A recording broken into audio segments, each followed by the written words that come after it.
Le titre de la présentation, comme vous l'avez vu, c'est PubMed et les Medical Subject Headings, qu'on appelle généralement les mèches, et c'est comme ça que je vais les appeler la plupart du temps pendant la présentation. Je prends une petite minute pour me présenter. Je m'appelle Julien Chevrier, je suis bibliothécaire à la bibliothèque Louise Lalonde Lamarre, qu'on appelle habituellement la bibliothèque de Polytechnique, je m'occupe notamment du génie biomédical et du génie physique à la bibliothèque. Je me suis joint à Polytechnique il y a quelques mois seulement, au printemps dernier. Pendant les dernières années, je travaillais comme bibliothécaire dans le réseau de la santé, notamment à l'Institut national de santé publique du Québec. Et donc, j'ai beaucoup travaillé avec PubMed et avec Medline. C'est un sujet que je connais bien. Et donc, c'est pour ça que c'est moi qui donne la présentation aujourd'hui. C'est la première fois qu'on donne cette présentation-ci, c'est tout nouveau. Donc, je vais être très intéressé à voir vos commentaires à la fin de la présentation si vous en avez. Donc, on va y aller tout de suite et n'hésitez pas à m'interrompre si vous avez des questions en français, or you can ask your question in English, no problem. Donc, voici le plan de la présentation. Je vais faire une petite introduction où je vais distinguer Medline et PubMed, qu'on utilise parfois comme des synonymes, mais qui sont différents. Puis ensuite, je vais vous présenter la plateforme comme telle. Pour vous présenter la plateforme et les fonctionnalités, je vais utiliser deux scénarios d'utilisation. Le premier que j'ai appelé la recherche simple ou exploratoire, c'est-à-dire, selon ce scénario-là, vous utiliseriez PubMed un peu comme vous le faites avec Google, c'est-à-dire pour trouver quelques articles pertinents sur un sujet, peut-être parce que vous commencez votre recherche, peut-être parce que c'est un sujet que vous connaissez moins. Et donc voilà, on va commencer avec ça. Ensuite, pour présenter d'autres fonctionnalités de la plateforme, je vais utiliser un scénario que j'appelle de recherche experte, où là, on utiliserait une requête très élaborée avec laquelle on espérerait, là, dans un monde idéal, capter tous les articles de la base de données qui portent sur le sujet qui nous intéresse. C'est le genre de recherche qu'on ferait en préparation à une revue de la littérature, par exemple. Et pas seulement une revue de la littérature que vous feriez en introduction à un article que vous voudriez écrire, mais à un article qui constituerait une revue de la littérature, par exemple. Après avoir présenté ça, je vais passer aux mèches qui vont occuper quand même une bonne partie de la présentation. C'est pourquoi ils se trouvent dans le titre de la présentation. Donc, je vais vous expliquer ce que sont les mèches c'est quoi leur utilité. Puis ensuite, je vais faire quelques démonstrations de recherche d'articles scientifiques en utilisant seulement les mèches. Puis, après ça, je vais revenir à mon scénario de recherche experte pour vous montrer comment on pourrait y intégrer les mèches et je vais parler de l'utilisation des mèches et de la recherche dans PubMed en général pour terminer cette section-là. Comme vous voyez à l'écran, j'ai une dernière partie en vrac si le temps le permet. Le temps le permettra sûrement pas, mais je vais passer rapidement sur les diapositives qui portent sur ces sujets-là. Je pourrais rester après la fin de la présentation pour vous expliquer ces éléments-là si ça vous intéresse. Euh, et je vais aussi, en fait, ma collègue va vous faire parvenir là, la présentation PowerPoint de la présentation après, là, comme ça, vous pourrez aller la consulter pour consulter ces sections-là si elles vous intéressent. Dans un monde idéal, on aurait ajouté des exercices pendant ce webinaire-là, mais on manquait un peu de temps, ce qui fait que je vais faire beaucoup de démonstrations, mais je n'aurai pas le temps de prendre des pauses pour vous faire des exercices.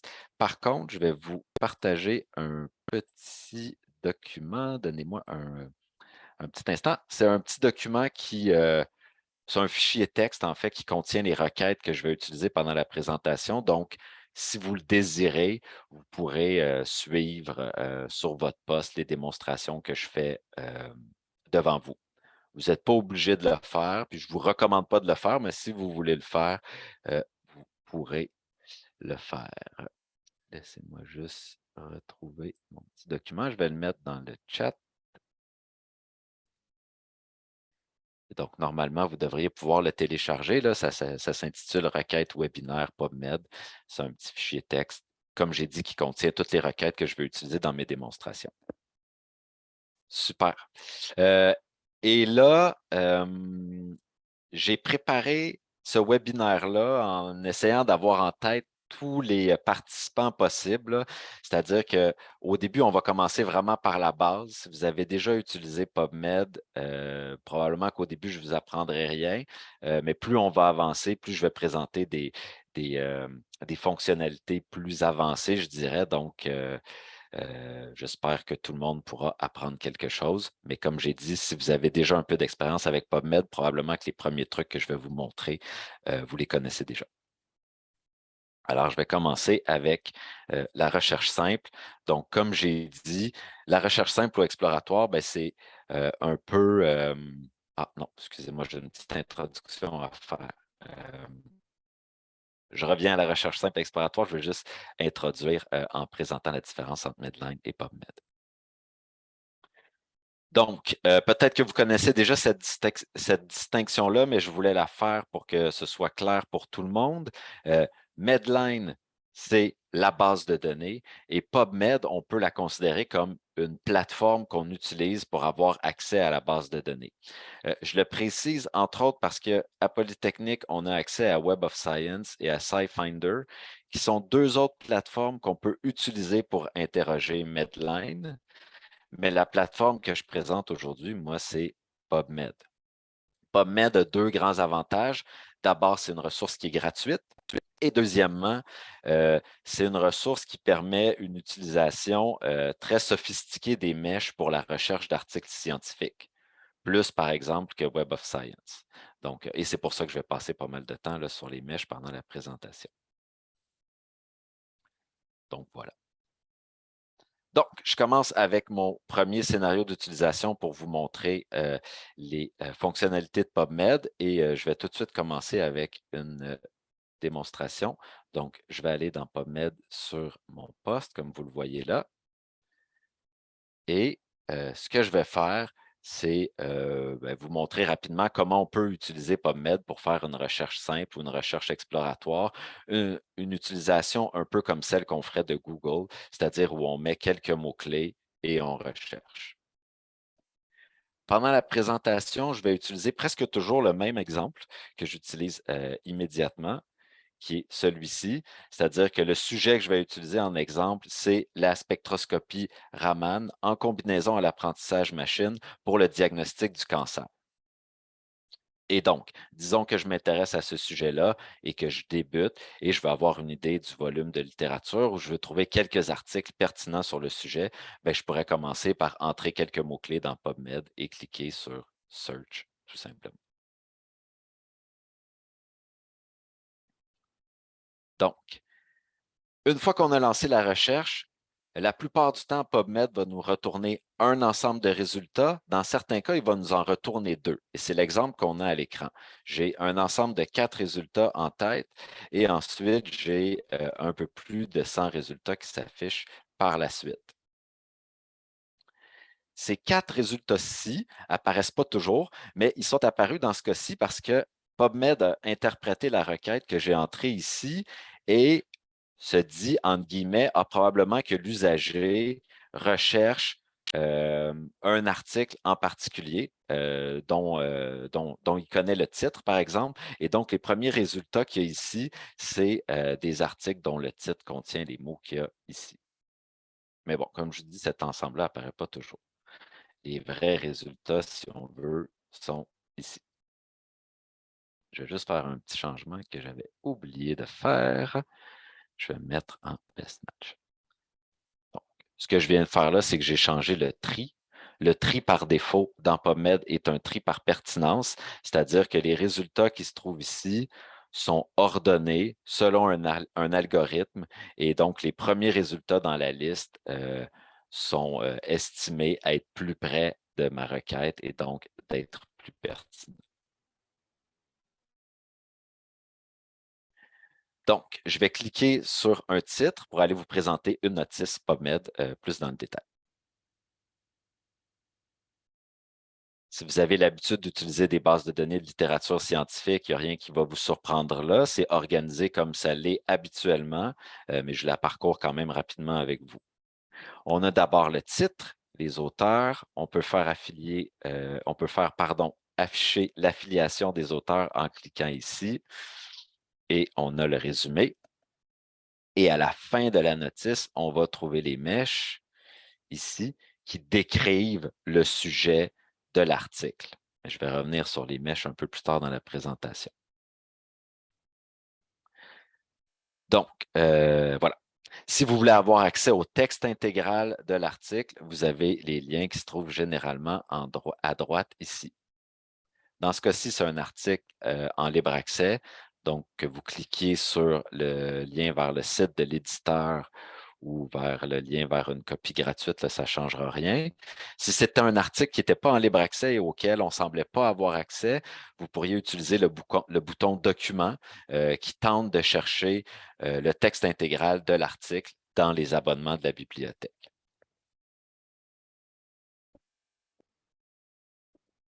Je vous ai dit que pour l'instant, je vous présente PubMed pour quelqu'un qui ferait une recherche exploratoire, donc qui cherche à obtenir quelques articles sur un sujet en particulier. Je vais vous montrer quelques fonctionnalités qui se trouvent dans la colonne de droite ici, qui sont utiles quand on est dans cette situation-là. On a 3 rubriques ici, Similar Articles, Cited by, puis References, et on peut utiliser ces 3 rubriques-là pour trouver des articles qui portent sur un sujet semblable à celui qu'on a sous les yeux. Donc, dans la mesure où cet article-là nous intéresserait et qu'on voudrait trouver plus de littérature sur le même sujet, on pourrait utiliser les rubriques qui est ici. Similar Articles, c'est un ensemble qui est généré par un algorithme, encore une fois, d'articles qui risquent de porter à peu près sur le même sujet que celui qu'on avait sous les yeux. Lorsqu'il y a des articles qui citent l'article qu'on a sous les yeux dans la base de données, ils se retrouvent sous la rubrique Cited by. Et on peut également consulter la liste de référence de l'article.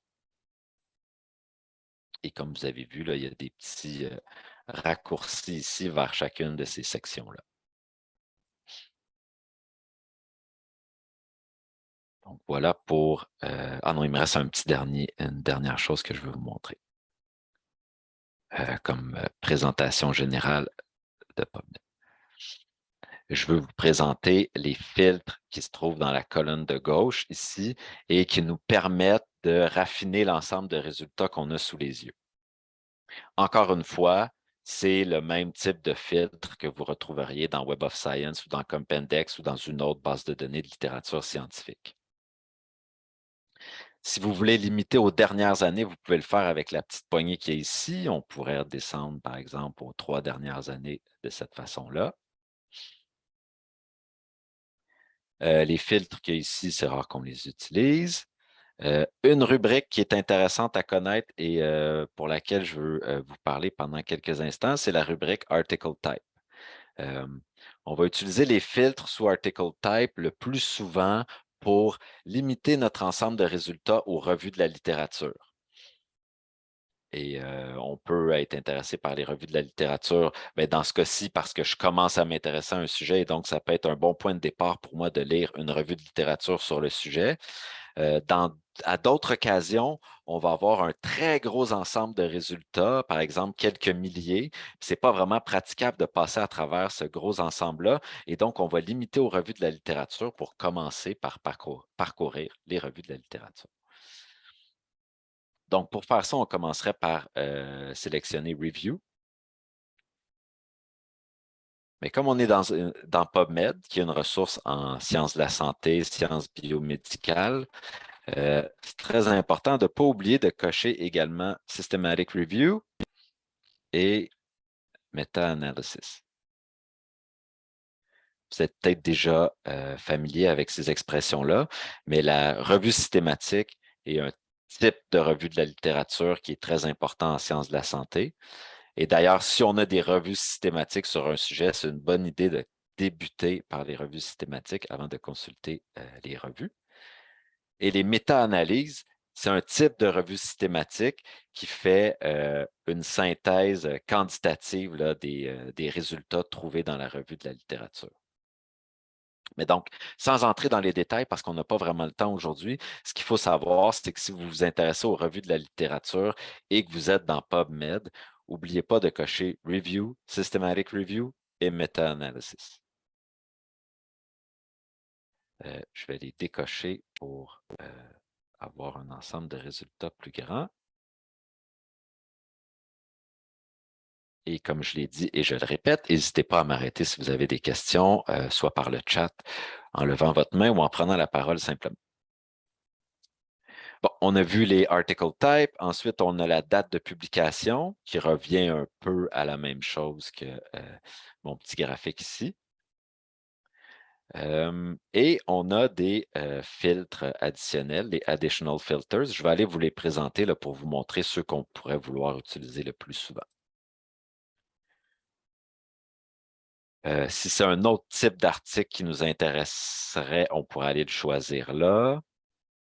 Species, ça peut être utile si, par exemple, vous travaillez sur une molécule en particulier. Il y a eu beaucoup d'études animales qui ont été réalisées sur cette molécule-là, mais que vous vous intéressez seulement aux études qui ont été réalisées sur les humains, bien là, vous pourriez sélectionner Humans ici. Et parenthèse, quand vous le cochez là, vous cliquez sur Show et ça va le faire apparaître ici, mais il faut le cliquer une autre fois pour l'activer. Je retourne dans les filtres. Bon, on pourrait limiter notre ensemble de résultats à anglais ou anglais et français. Sexe, peut-être pour quelques sujets en particulier. Et il y a aussi l'âge qui peut être intéressant dépendant de votre sujet. Vous pourriez limiter là, une population en particulier, les enfants, les adolescents, les adultes. Voilà pour les filtres et pour la recherche simple. Je vais parcourir mon PowerPoint. Ah oui, il me restait une dernière chose à montrer avant de passer à la section suivante. Vous voyez au début, j'ai réactivé le tri par pertinence, par best match. Je peux changer ça en allant ici. Et là, maintenant, je vais vous montrer comment effectuer une recherche plus élaborée, que j'ai appelée une recherche experte, lors de laquelle on va utiliser une requête plus élaborée. Par exemple, en vue de préparer une revue de la littérature. Quand on travaille sur ce type de requête-là, c'est préférable de choisir le tri chronologique. Donc, sort by most recent. Donc, c'est fait. Je prends une petite gorgée.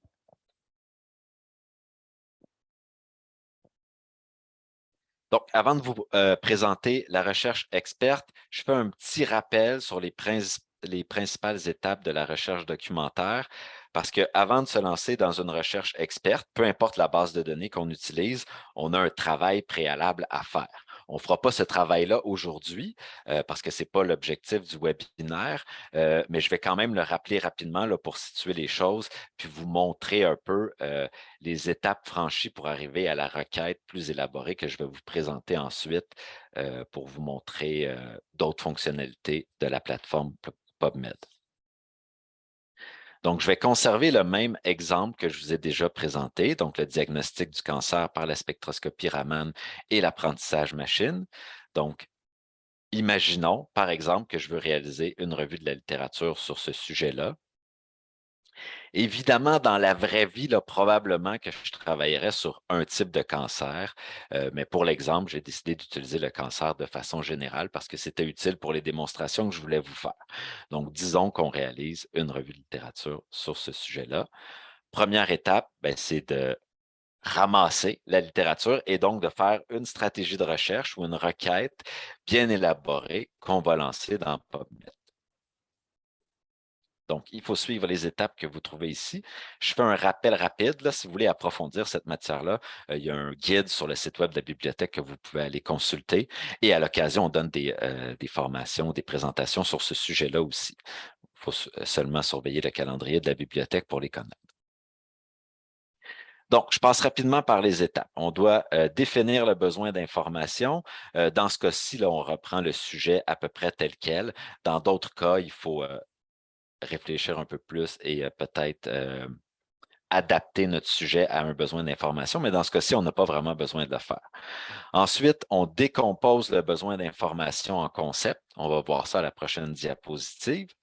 On prend chacun des concepts et on le développe, c'est-à-dire qu'on va tenter de trouver toutes les expressions qui désignent le concept.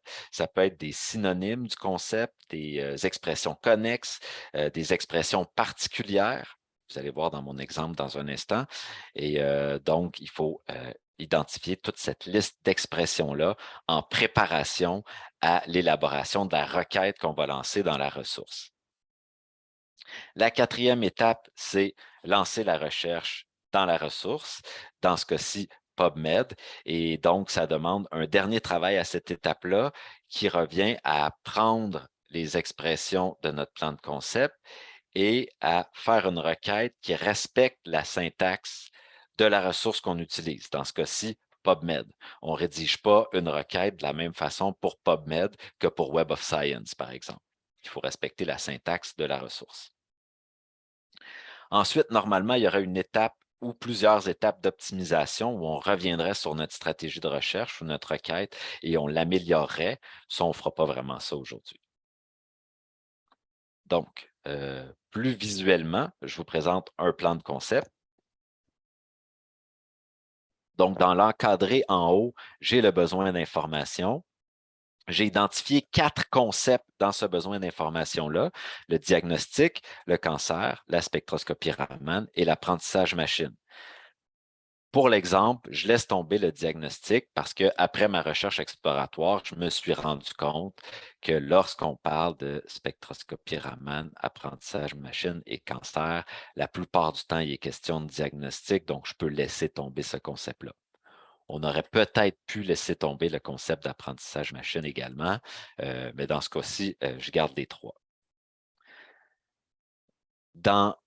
Sous chacun des intitulés des colonnes, j'ai la liste d'expressions qui désignent ou qui se rapportent au concept, et c'est ces expressions-ci que je vais utiliser pour construire ma stratégie de recherche ou ma requête.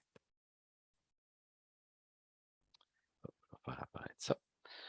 Donc, là, ici, j'ai déjà pris mes expressions, j'en ai fait une requête pour PubMed qui est rédigée avec la bonne syntaxe. Je ne vous demande pas de tout comprendre ça, là, je vais aller vous présenter des éléments de la syntaxe de PubMed, puis je vais revenir à la requête par la suite. Donc, quand vous utilisez PubMed, comme dans la plupart des bases de données de littérature scientifique, vous pouvez utiliser les opérateurs booléens AND, OR et NOT. Par contre, dans PubMed, c'est souvent le cas, mais c'est le cas dans PubMed, il faut les entrer en utilisant les majuscules pour être certain que la requête va être bien interprétée. Ensuite, vous pouvez utiliser les guillemets, c'est-à-dire que si vous recherchez une expression qui est composée de plus d'un mot, il est fortement recommandé de l'encadrer de guillemets. De cette façon-là, vous êtes certain que la plateforme va chercher l'expression machine learning et non une notice au sein de laquelle il y aurait machine à un endroit et learning à un autre endroit, ce qui ne correspondra pas nécessairement à notre sujet. Vous pouvez utiliser l'astérisque pour la troncature.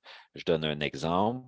Si on cherche cancer astérisque, bien, ça revient à chercher cancer au singulier, cancer au pluriel, cancerous et tous les mots qui débutent par les 6 premières lettres qu'il y a ici.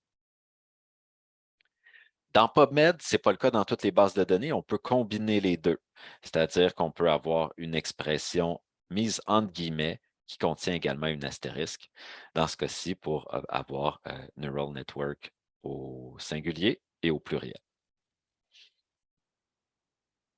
Dans la colonne de droite, je vous présente les principaux codes de champ. On utilise les codes de champ pour dire à la plateforme où chercher les expressions qui se trouvent dans notre requête. Habituellement, la plupart du temps, on utilise le champ TIAB parce qu'on recherche des expressions dans le titre ou le résumé de l'article. Il va arriver qu'on va chercher seulement dans le titre et il va arriver qu'on va chercher dans les mèches, mais ça, je vais y revenir plus tard dans la présentation. Je vous ai donné un lien vers la liste exhaustive des codes de champ. Il en existe beaucoup plus, mais de manière générale, on utilise ceux-ci. Un avertissement, surtout si vous avez l'habitude de travailler dans d'autres bases de données. C'est une particularité de PubMed. Les codes de champ doivent être entrés après chaque expression cherchée. Je vous donne une comparaison avec d'autres plateformes. Je compare avec Engineering Village, qu'on utilise pour Compendex et Inspect, là, les deux grandes bases de données en génie, ou Web of Science. Habituellement, on peut préciser à la fin de la parenthèse ou au début de la parenthèse dans quel champ on cherche la liste d'expressions mises entre parenthèses. Dans PubMed, il faut préciser le code de champ après chaque expression. Je vous le dis parce que quand on commence à utiliser la plateforme, c'est quelque chose qui est facilement oublié et puis qui va causer des erreurs. Il y a des questions? Je reviens à mon exemple de requête. J'ai mis en couleur certaines parties de la requête là, pour les faire ressortir.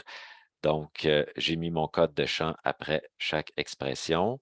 La première parenthèse qui est ici, c'est mon premier concept, qui est combiné par un AND à mon deuxième concept, qui est combiné par un AND à mon troisième concept. Et donc, en lançant cette requête-là dans PubMed, je dis à la plateforme que je veux avoir des articles qui contiennent une des expressions qui est ici dans le titre ou le résumé et une des expressions qu'il y a ici dans le titre ou le résumé et une des expressions qui est ici dans le titre ou le résumé.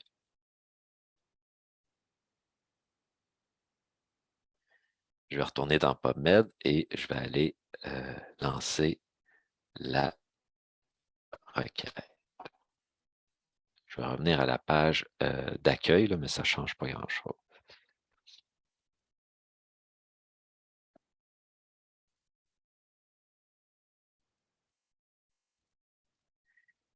Rappelez-vous, quand j'ai commencé cette section-ci, j'ai parlé de recherche experte et non de recherche avancée. Là, c'est juste pour éviter une confusion avec le petit formulaire de recherche avancée qu'on va voir dans un instant, qui n'équivaut pas à la même chose. Donc, ce que j'appelle une recherche experte, c'est utiliser ce genre de requête-là que je viens de vous montrer, qui est très élaboré et qui va employer les codes de champ de PubMed. Quand j'ai fait la recherche simple au début de la présentation, comme je n'avais pas entré de code de champ, PubMed a interprété un peu ma requête, c'est-à-dire qu'il a essayé de voir au-delà des termes que j'ai entrés pour trouver des synonymes, par exemple, et donc il a interprété la requête que j'ai lancée, un peu comme Google le fait, mais de façon beaucoup moins importante. Là, cette fois-ci, puisque j'ai utilisé les codes de champ, il n'y a pas d'interprétation qui est faite de la part de la plateforme. Ce que j'ai entré là, c'est ce que je vais chercher et les résultats qui vont m'être retournés, c'est exactement ceux que j'ai demandé. Donc, quand on travaille de cette façon-là, on a vraiment plus de pouvoir là, sur la requête ou plus de contrôle sur la requête qu'on utilise et les résultats qu'elle produit.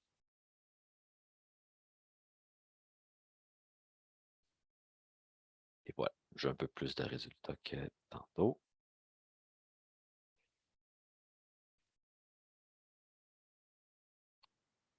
Quelques autres fonctionnalités qui sont intéressantes à connaître et qu'on utilise plus quand on fait une recherche que j'ai appelée une recherche experte, c'est les fonctionnalités qu'on trouve sous Advanced. On va aller voir ça. Donc, sous Advanced, on trouve le Search Builder et l'historique de recherche. Je vais d'abord vous montrer le Search Builder qui peut être utile, en fait, que selon vos préférences, que vous allez trouver utile ou non. Je vous ai dit tantôt qu'une particularité de PubMed, c'était que quand on rédige la requête, on doit préciser le champ à interroger après chacune des expressions. Hein. C'est pour ça qu'on retrouve TIAB à plusieurs reprises dans ma requête. Je dois le préciser à chaque fois. Ce qui fait que c'est relativement lourd de rédiger une requête dans PubMed.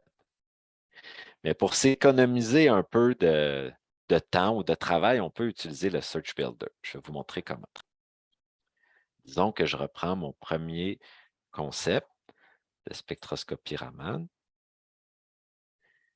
que j'ai rédigé quand même en utilisant bien les guillemets et les astérisques, mais que j'ai rédigé sans entrer les codes de champ, mais je peux utiliser le Search Builder pour ajouter les codes de champ. Donc, je vais aller choisir dans le petit menu ici, titre résumé, title abstract. Je vais cliquer sur Add.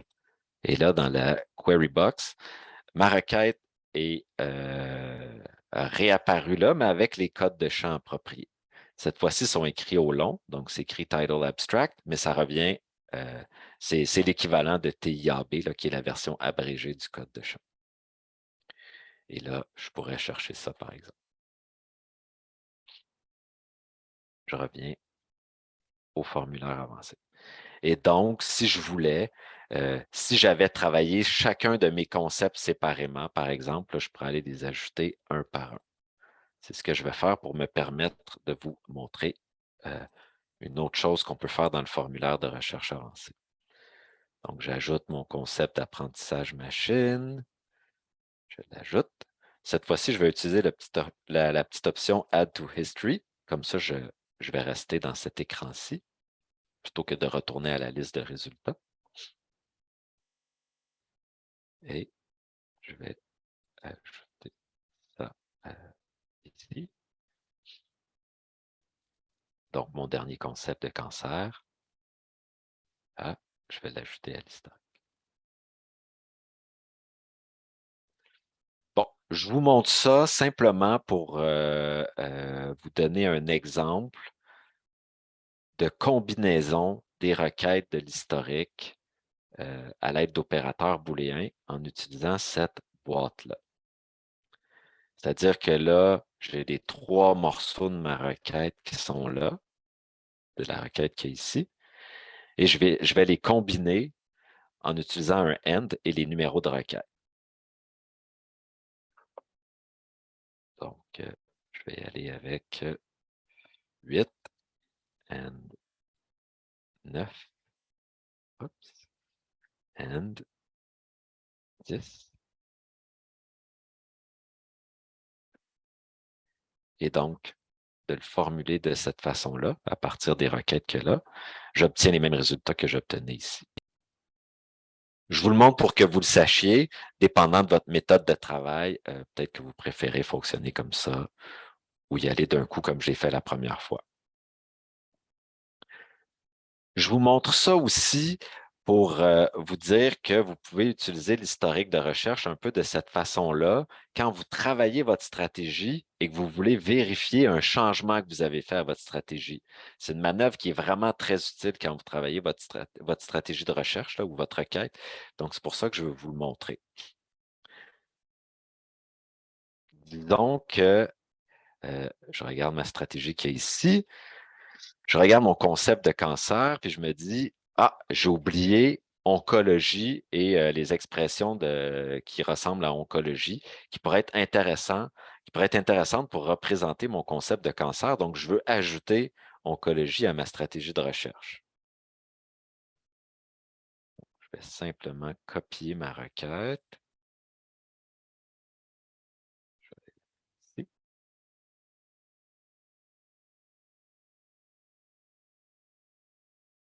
Je vais ajouter onco tronqué comme ça. Je vais rester large.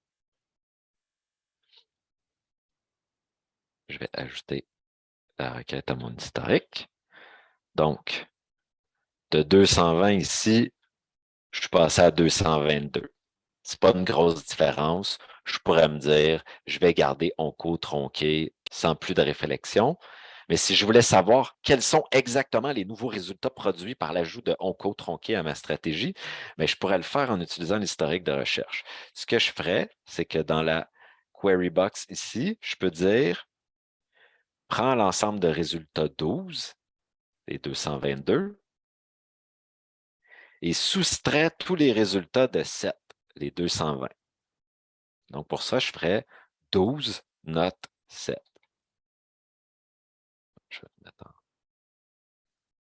comme ça.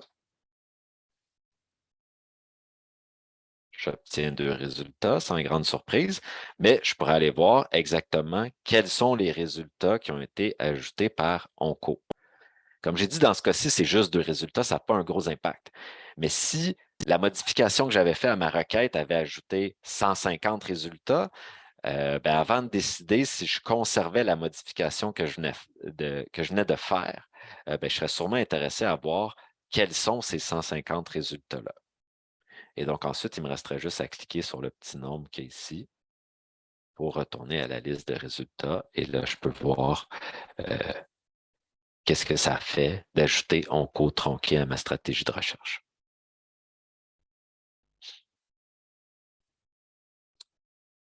Question là-dessus?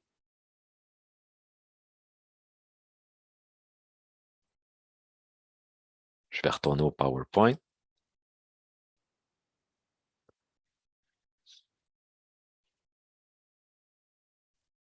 Et 13h35, ça va, je crois qu'on est dans les temps.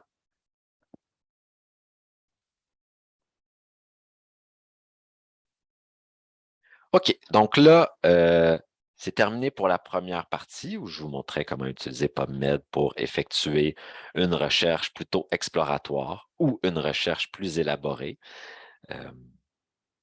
Recherche élaborée que vous effectueriez, par exemple, dans le cadre d'une revue de la littérature. Maintenant, on va aborder les mèches. Donc, on va passer à travers ce qu'il y a dans la diapositive à l'écran. Je vous ai mis le petit logo parce que c'est joli, mais aussi parce qu'il signifie quelque chose, ce logo-là, puis je vais y revenir. Je vous ai mis un exemple de liste de termes mèches qu'on trouve dans une notice dans PubMed. Je vous avais montré un exemple de ça au début. Et là, ben, on va répondre aux 2 questions qu'on a bien raison de se poser à cette étape-ci. C'est quoi les mèches et pourquoi est-ce qu'on les utiliserait? Donc, que sont les mèches? Je vais lire à peu près ce qu'il y a à l'écran là, et commenter un peu. Donc, les mèches, ça constitue un ensemble de environ 30 000 expressions qui servent à décrire un domaine de la connaissance, ici les sciences biomédicales et disciplines connexes. Donc, ces 30 000 expressions-là ont l'ambition ou l'objectif de décrire dans tous ces détails ce domaine de la connaissance. Je précise quand même que les mèches sont mis à jour à chaque année. Je le précise parce que j'avais dit que c'était un ensemble fini d'expressions, oui, mais qui s'adapte avec les années. Par exemple, il y a 3-4 ans, il n'y avait pas de mèche pour COVID-19 ou SARS-CoV-2. Bien, depuis 2020, il y a un mèche pour ces 2 expressions-là. Les mèches désignent un concept et non un mot. Dans la première partie de la présentation, on a fait une recherche en utilisant des mots. On disait à PubMed, je veux les articles qui contiennent tel ou tel mot dans le titre ou le résumé. Quand on utilise un mesh, on dit plutôt à la plateforme qu'on cherche des articles qui portent sur cette idée-là ou ce concept-là. Et donc, en théorie, quand on utilise les mèches, on aurait juste à trouver le mesh qui correspond à notre sujet sans avoir à se préoccuper de tous les synonymes comme on a dû le faire là, quand je vous ai présenté le plan de concept. Et finalement, et c'est là que je reviens à mon petit logo, les mèches sont organisées selon une hiérarchie ou une arborescence. C'est-à-dire que ce n'est pas un ensemble de 30 000 expressions désorganisées. Toutes ces expressions-là sont organisées. À la racine des mèches, si vous voulez, on a 6 mèches qui se déclinent en des mèches plus particuliers, qui se déclinent en des mèches plus particuliers, etc. Et c'est important de le mentionner parce que ça va avoir un impact quand on va faire notre recherche d'articles en utilisant les mèches. Parenthèse, jusqu'au début de l'année 2022, donc encore au début de cette année, c'était des êtres humains qui attribuaient les mèches à chaque article qu'on trouve dans Medline. C'est donc des spécialistes du sujet qui lisaient l'article et qui déterminaient cet article-ci porte sur tel sujet et l'humain attribuait les mèches. Pardon. Sans grande surprise, depuis l'été de cette année, ce processus-là a été automatisé et c'est maintenant des algorithmes ou des robots, appelez ça comme vous voulez, qui attribuent de façon automatique les mèches aux articles. Il y en a certains qui remettent en doute ce nouveau processus-là, qui pensent que les mèches vont être moins utiles et moins bien attribuées. Mais bon, on va le voir dans les années qui viennent. Mais donc, sachez que c'est très récent. Maintenant, depuis quelques mois, les mèches sont attribuées de façon automatique et non pas de façon humaine. Le passage a été fait notamment pour une question de ressources. Le nombre d'articles ajoutés à la base de données est plus grand à chaque année. Et aussi, mais c'est lié, mais parce que quand c'était des humains qui effectuaient le travail, il y avait un délai assez important entre le moment où l'article était ajouté à la base de données et le moment où les mèches étaient attribuées. Avec le processus automatisé, c'est beaucoup plus rapide, comme vous pouvez l'imaginer.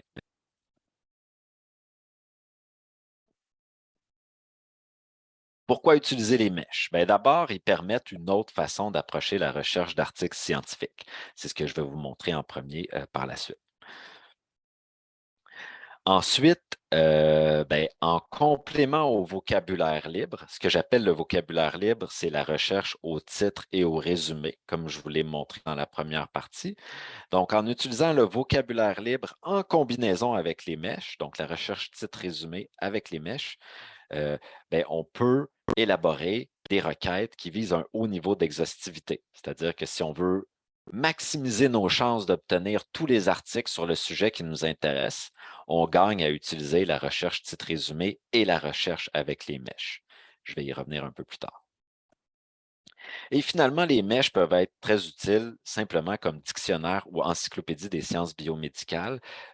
Chaque mèche a une petite définition et par sa situation dans l'arborescence des mèches, c'est très utile de consulter un mèche quand on veut, quand on s'intéresse à un sujet biomédical qu'on connaît peu. C'est un bon point de départ, la base de données des mèches pour se faire une idée, pour trouver un point de repère. Est-ce que ça va?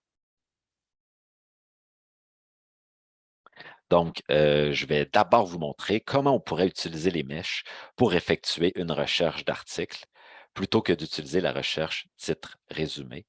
Et je vais toujours utiliser mon même exemple là, de diagnostic du cancer par la spectroscopie Raman et l'apprentissage machine. Avant de faire notre recherche à l'aide des mèches, il faut vérifier s'il y a bien un mèche qui existe, qui décrit notre sujet. Donc, je vais retourner à la démonstration. Et je vais aller dans la base de données des mèches. Et donc, ce qu'on fait typiquement, par exemple, là, je vais prendre l'exemple de l'apprentissage machine. Avant de pouvoir faire une recherche d'articles scientifiques en utilisant le mèche correspondant, je dois vérifier s'il y a bel et bien un mèche qui désigne l'apprentissage machine. Donc, pour faire ça, on consulte la base de données des mèches. Donc, je vais entrer simplement Machine Learning et j'ai déjà une suggestion qui correspond à ce que je cherche. Ça regarde bien. Je lance ma recherche avec Machine Learning et la base de données me retourne les résultats qui contiennent les mots que j'ai utilisés, soit dans le titre ou dans la définition. Là, ça semble assez clair. Je m'intéresse au Machine Learning. Il y a un mèche qui s'intitule Machine Learning. Si j'ai encore un doute, je peux lire la petite définition, mais ça semble bon. Donc, je vais cliquer sur le mèche. Pardon. Je me retrouve dans la notice du mèche. Avant de parcourir les détails de la notice, je veux tout de suite vous montrer, à partir de là, comment je pourrais faire pour interroger PubMed à l'aide du mèche Machine Learning. J'irai dans la colonne de droite et j'utiliserai le Search Builder qui est ici. Je cliquerai sur le bouton Add to Search Builder. Il y a une requête qui commence à se construire dans la petite boîte. Ici, vous avez le code de champ pour chercher dans le champ des mèches. Et je pourrais tout de suite lancer la recherche dans PubMed en cliquant sur Search PubMed. Ma requête se retrouve ici et j'ai les 50 quelques mille résultats pour lesquels on a attribué le mesh Machine Learning dans la base de données. Je reviens à ma notice mesh. Donc, on a le mesh, on a la description ou la définition, pardon. Et je vais tout de suite aller en bas pour vous montrer la fameuse hiérarchie ou arborescence. Ici, vous avez le mesh et où il se situe dans l'arborescence. Donc, il y a des meshs plus particuliers qui se trouvent sous celui-ci et il y en a qui sont plus générales, qui sont en haut. Remarquez que un mesh peut se trouver à différents endroits dans l'arborescence. Là, c'est le cas ici. En fait, c'est algorithme qui est classé sous concept mathématique ou méthodologie computationnelle. Quand j'ai utilisé le mesh dans ma recherche ici tantôt, par défaut, PubMed a aussi cherché les articles qui comportaient un mesh plus particulier. Donc, en cherchant le mesh Machine Learning, j'ai également cherché les articles pour lesquels il y avait le mesh Deep Learning, etc. Et au niveau plus bas également. Donc, Support Vector Machine était cherché également. Dans certains cas, ça peut être très utile, ça. Si, peu importe la raison, vous devez chercher uniquement ce mesh-là et pas ces concepts plus particuliers, vous pourriez le faire en allant cocher la petite case qui est ici, Do not include mesh term found below, blablabla. C'est assez explicite. Donc, je vais juste le cocher pour vous donner un petit exemple. Vous voyez, le code de champ a été adapté en conséquence. On a mesh, no-exp pour no-explode. Et donc, l'explosion, dans ce cas-ci, ce qu'elle signifie, c'est qu'on exploserait la recherche au mesh plus particulier qui se trouve sous le mesh qu'on a utilisé.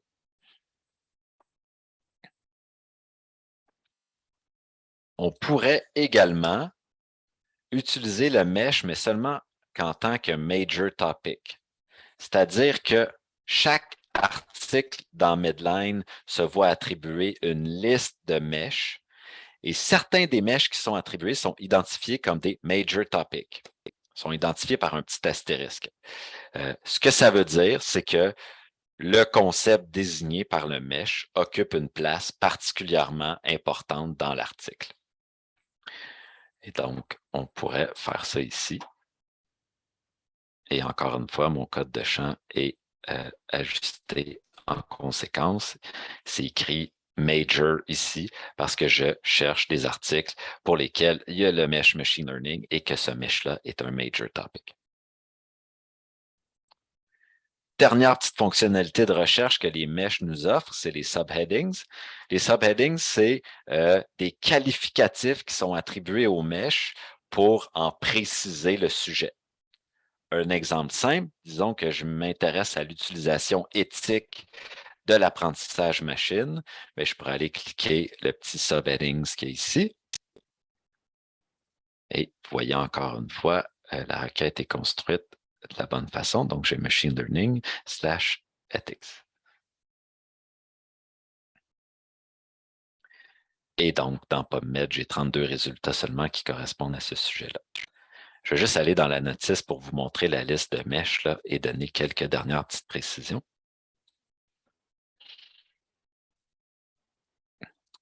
Donc, Machine Learning Ethics se trouve ici. Le petit astérisque qu'on voit signifie que ça, c'est un Major Topic. Donc, si j'avais cherché Machine Learning en Major, j'aurais capté cet article-là encore une fois. Et Machine Learning avec différents subheadings peut apparaître. Là, vous voyez ici apparaître 3 fois.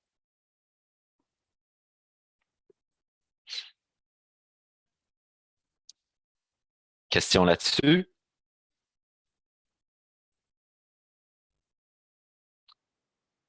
Parfait. Donc,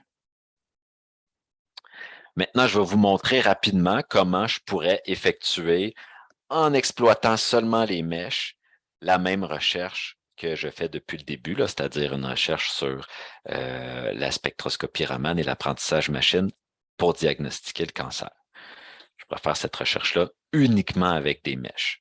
Donc, ce que je ferais, c'est que je trouverais chacun des mèches, je construirais une requête à l'aide du Search Builder et je lancerai la recherche dans PubMed. C'est ce que je vais faire maintenant. Donc, j'ai mon premier concept, ça va. Je vais aller chercher le deuxième, qui est la spectroscopie Raman. Ah, je l'ai déjà ici. Ça arrive. C'est peut-être surprenant. L'expression qui est utilisée ne correspond pas exactement à ce que j'avais en tête. J'ai un doute. Je vais aller consulter les entry terms ici, qui sont disons, des synonymes, ou ce qui signifie en fait, c'est que si je m'intéresse à la spectroscopie Raman, ben, je dois utiliser le mesh qui est ici. Donc ça me permet cette fois-ci de confirmer que j'ai bel et bien le bon mesh, même s'il n'y a pas nécessairement la forme à laquelle je m'attendais. Je l'ajoute à ma requête avec le Search Builder et il ne me reste plus qu'à aller chercher cancer.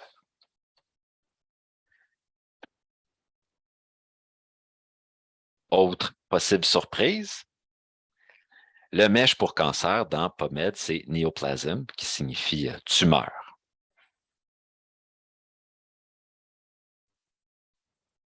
Encore une fois, si j'ai un doute, je peux aller voir les entry terms.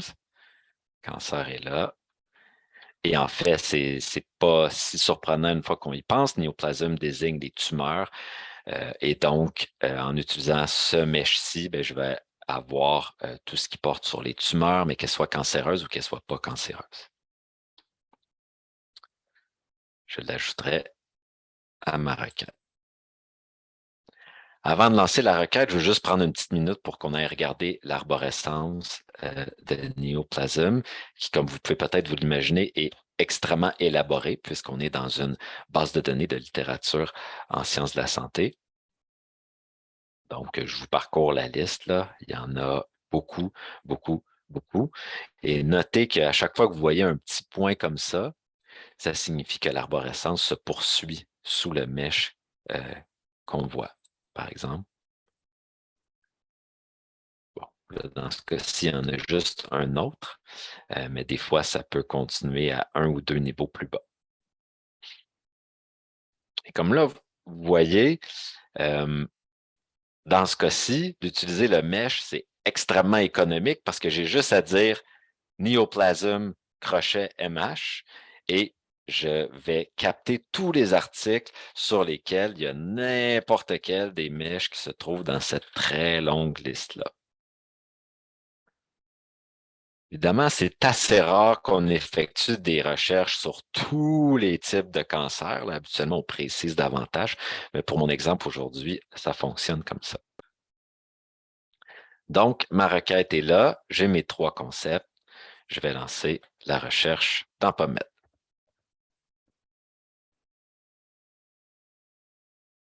Et j'obtiens 75 résultats, ce qui est quand même beaucoup moins que ce que j'obtenais avec ma recherche titre résumé.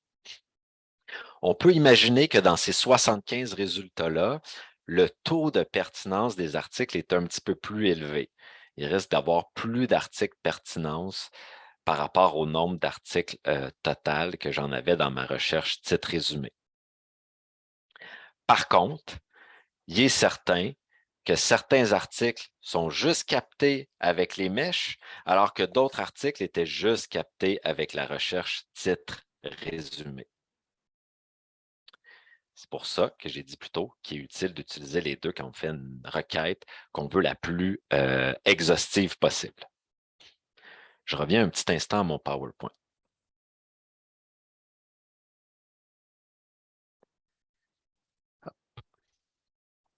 Donc, pour le mettre sous forme de plan de concept, quand j'ai utilisé les trois mèches que vous voyez là, ben, c'est comme s'il y avait une expression par colonne du plan de concept et ça donnait la requête que là.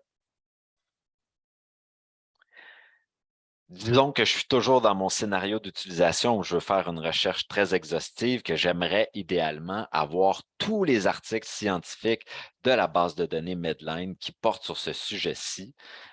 Au risque de me répéter, je gagnerais à utiliser la recherche en vocabulaire libre, c'est-à-dire titre résumé, en combinaison avec les mèches.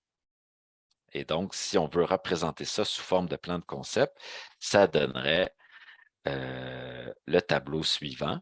Donc, ma première ligne en bleu, c'est le mesh. Et ensuite, j'ai les expressions que je cherche au titre et au résumé. Et sous forme de requête, ça donne la requête qui se trouve ici. Donc, chacune de mes parenthèses débute par le mesh, suivi des expressions qui sont cherchées au titre et au résumé, combiné avec un AND, le mesh, les expressions titre-résumé, etc. Je vais aller lancer cette requête-là dans la plateforme. Encore une fois, vous pouvez le faire avec moi. Là, c'est la dernière requête qu'il y a dans le petit fichier texte que je vous ai transmis.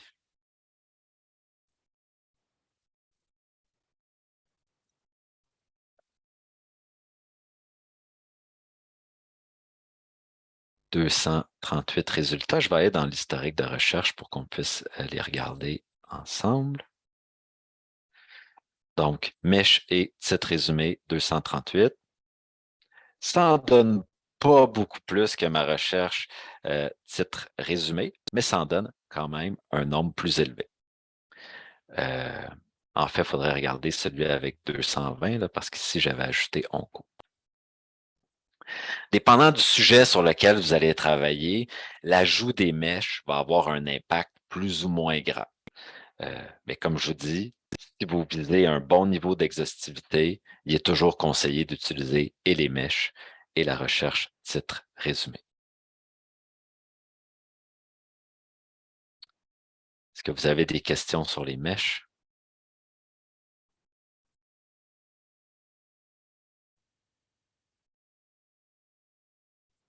C'est bon, il nous reste 20 minutes. Je pense que je vais être capable de passer à travers toute la présentation. OK. Bon, je voulais juste faire une petite parenthèse avant de passer à mes points en vrac.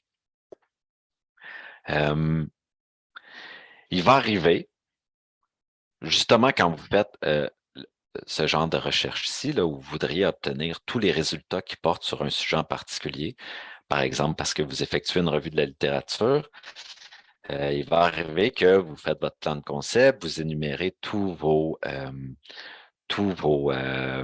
synonymes, que vous lancez la recherche. Il va arriver que vous obtenez un nombre très important de résultats.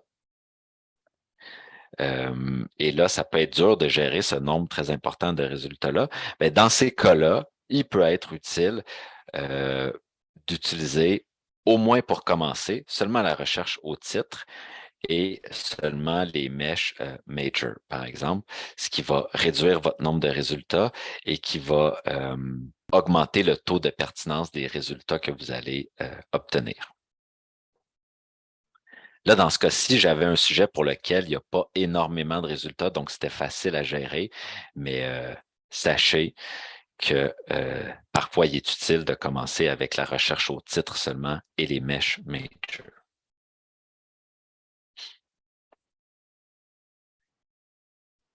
Donc, voilà pour ça. Je n'avais pas de questions. Pour les derniers petits points que je veux vous présenter, je ne ferai pas de démonstration. Je vais juste vous montrer les diapositives de mon PowerPoint puis vous donner quelques explications.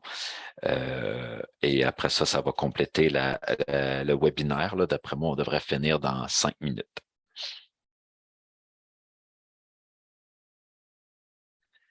Alors, je vous ai mis dans la présentation PowerPoint une diapositive qui vous explique rapidement comment télécharger vos résultats pour pouvoir les ouvrir dans Zotero ou EndNote.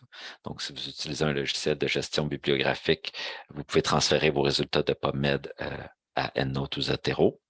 Vous avez juste à suivre les petites indications qu'il y a là.